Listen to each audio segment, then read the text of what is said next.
রাজধানীর মিরপুরে কালশীতে আল্লাহ গার্মেন্টসের গোডাউনে আগুন ১.৫ ঘণ্টার চেষ্টায় নিয়ন্ত্রণে আনে ফায়ার সার্ভিসের ৭টি ইউনিট। আগুনে মালামাল পুড়ে গেলেও কেউ হতাহত হয়নি। তদন্তের পর আগুন লাগার কারণ ও ক্ষয়ক্ষতির পরিমাণ জানা যাবে বলছে ফায়ার সার্ভিস।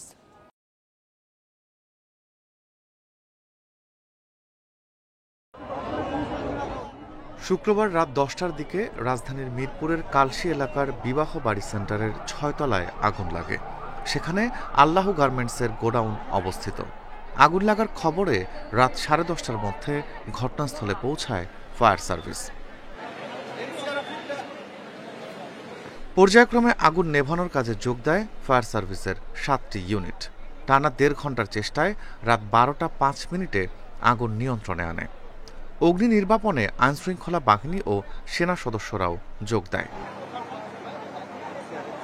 গোডাউনে কাপড় মজুদ থাকায় দ্রুত আগুন ছড়ায়।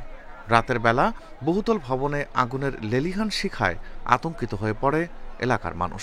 পরে আমরা তাদের সাথে পাইপ টেনে টেনে ওপর পর্যন্ত গেছি। পরে আমরা সিঁড়ির এখান থেকে তাদেরকে পাইপ আগাই দিয়ে থেকে শুরু করে যা যা করা লাগে সম্পূর্ণ করে আসছি। এখানে যে ডেকোরেশন আছে, যে আপনার ইলেকট্রিশিয়ান যে ডেকোরেশন আছে এই ছোট কারখানার জন্য এটা মোটেও মনে ভালো ছিল না, যার কারণে শর্ট সার্কিট থেকে এই আগুনের সূত্রপাত। আমরা আর কি যতটুকু পানি ছিল সেটা দিয়ে হেল্প করছি।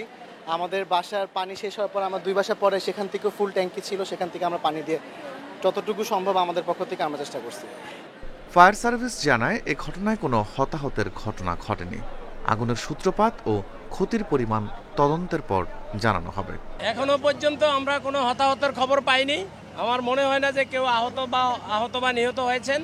আর এটার আগুন কোথায় কি কারণে লেগেছিল, কত ক্ষতি হয়েছিল, এটা আমরা আসলে একটা তদন্ত হবে, তদন্তের পর আমরা বলতে পারবো। কিন্তু মোট 7টি ইউনিট আমাদের এখানে কাজ করে এবং আমরা 12টা 5 মিনিটের সময় আগুন সম্পূর্ণ নিয়ন্ত্রণে দেই আমাদের। গোডাউনের মালিক পক্ষ বা কোনো কর্মচারীকে রাতে ঘটনাস্থলে পাওয়া যায়নি। Rifat Alam, independent news, Dhaka.